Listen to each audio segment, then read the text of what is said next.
Hello दोस्तों, good afternoon. Sonia विशाल Lucknow family blog में आपका स्वागत है। आशा करती हूँ आप लोग बहुत अच्छे से होंगे। परेशानी टेंशन आपसे कोसों दूर रहे, स्वस्थ रहो, मस्त रहो, हमेशा खुश रहो और इस छोटी सी लाइफ को एंजॉय करो। छोटी सी लाइफ इसलिए बोला मैंने दोस्तों क्योंकि बहुत आज के टाइम में ना बहुत बहुत कम रह गई हमारी लाइफ। किसी का कोई भरोसा नहीं, कभी ठोकर लगकर भी कुछ हो सकता है और कभी हजारों बीमारियां आने के बावजूद भी कुछ नहीं होता। तो ये सब उस भगवान भोलेनाथ की कृपा से मैं चाहती हूँ सब ठीक रहें, सब अच्छे रहें, स्वस्थ रहें। दोस्तों, आज का ब्लॉग है मेरी उन लोगों के लिए कि जिनको मजबूरी के हैं या जिनके पास परेशानी या दिक्कत न है, उन लोगों के लिए है कि जो बहुत सी परेशानियों की वजह से ना अपनों के पास नहीं रह पाते, अपनों के साथ नहीं रह पाते। कभी कोई अपनी फैमिली से दूर है तो कोई अपने माता पिता से दूर है। बहुत सी परेशानियों में इंसान घिर गया है। कमाने के चक्कर में रोजी रोटी को इतनी दिक्कतें और इतनी परेशानी झेलनी पड़ती है ना कि कभी कभी ना समय ऐसे ही वो ला देता है परिस्थिति कि हम एंड टाइम पे भी नहीं पहुंच पाते। ऐसा ही हुआ मेरे पापा जी के साथ कि जब मेरे दादी बाबा का एक लास्ट टाइम था, तब भी अपनी इस रोजी रोटी को और अपने बच्चों को पालने के चक्कर में वो लाख कोशिशों के बावजूद नहीं पहुंच पाए।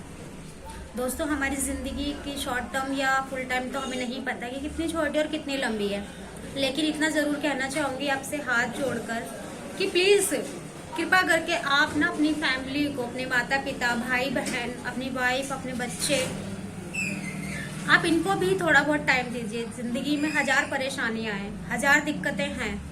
हम ऐसे ही कमाते कमाते एक दिन चले जाएंगे, जानते हैं ना ये बात आप भी। लेकिन क्या होगा, छोटी छोटी खुशियाँ भी बटोरने से ना बहुत कुछ मिलता है। जरूरी नहीं है कि हम किसी लालच में किसी के साथ जुड़े हुए हैं। सब तो ऐसे नहीं होते ना, कुछ बहुत अच्छे होते हैं, कुछ बहुत ज़्यादा स्वभाव के इतने मतलब सरल होते हैं ना, जिनको वैसे भी सरल लोगों को लोग जल्दी छल कपट कर लेते हैं सरल लोगों के साथ। ये आपने भी देखा होगा अपनी लाइफ में कि उनको किस तरीके से चीट कर लिया जाता है, किस तरीके से वो छल जाते हैं, चाहे वो पैसों कौड़ी से हो या किसी भी चीज़ से हो।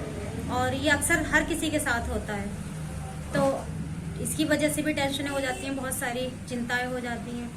और हम खाली त्योहारों पे ही खुश क्यों हो, मतलब ठीक है वो तो एक एंजॉय करने का टाइम होता है त्योहारों पर, लेकिन हमारी लाइफ की बहुत छोटी छोटी चीज़ें होती हैं, जैसे कि बर्थडे हो गया, जन्मदिन हो गया, आपकी सालगिरह हो गई, अपने माता पिता का जन्मदिन हो गया। नहीं कुछ तो केवल 2 लड्डू ही बांटकर उसको एंजॉय कर लो।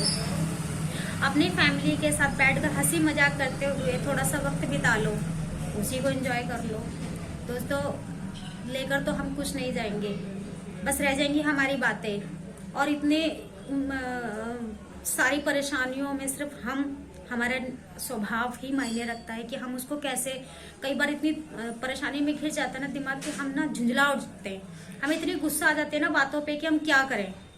और उनके चक्कर में हम कभी भी लड़ बैठते हैं, कभी माता पिता से, कभी बच्चों से, कभी पत्नी से, कभी पत्नी माता पिता से, सास ससुर से, या हस्बैंड से, पति से।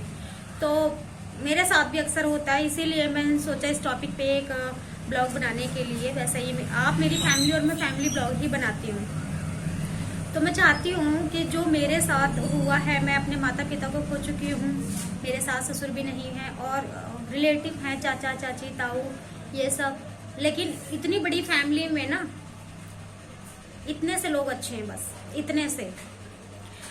लेकिन कहते हैं ना कि हमें ज़रूरत तो चाहे प्यार की, चाहे झूठे बोल है वो नकली बोल, उसकी भी ज़रूरत है। बिना माता पिता के जो दीवार गिर जाती है ना, जो रहती नहीं है, उसके बिना तो कोई कैसे महसूस कर सकता है ना, मैं समझ सकती हूँ इस बात को।